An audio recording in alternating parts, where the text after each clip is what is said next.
Hi everyone.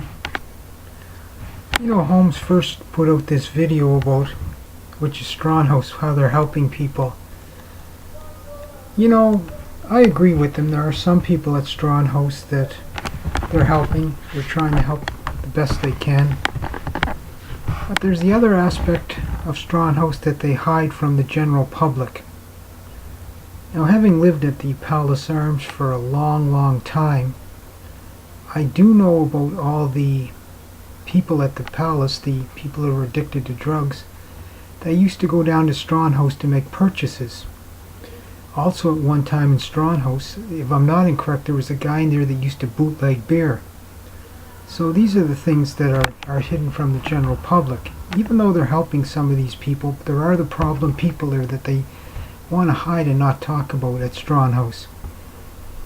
Also at Strachan House, there's a large addiction, because there probably is an on-site dealer, of crack cocaine and pills and addiction, and those people, they've really got to get out of there.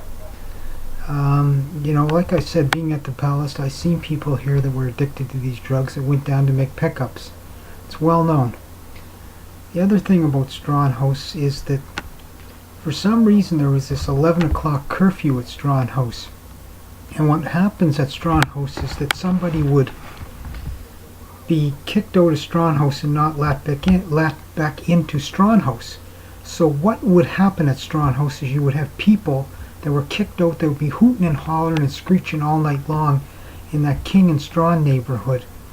It's bad enough that the palace didn't have any rules and regulations and they let people run in and out and screech and holler.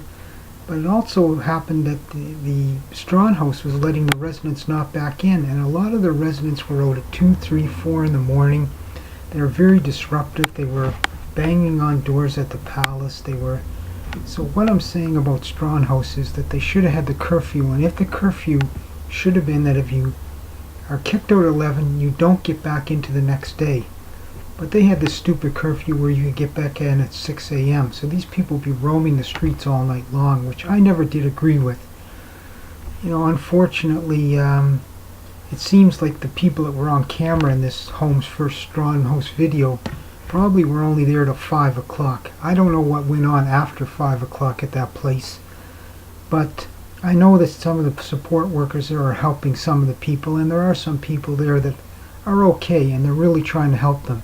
But there's that bad part, that bad aspect of Strachan House where they've got to get rid of some of those people that are involved in the narcotics aspect of things.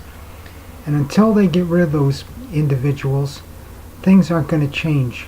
Because those individuals that are hooked on narcotics, that are dealing, are a parasite on every single person in Strachan House.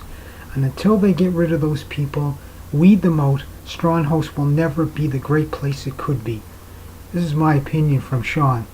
Also the same as the Palace Arms. Until somebody takes over with cameras and security and discipline, that place will never be a great place. But it's up to the people in charge to do this.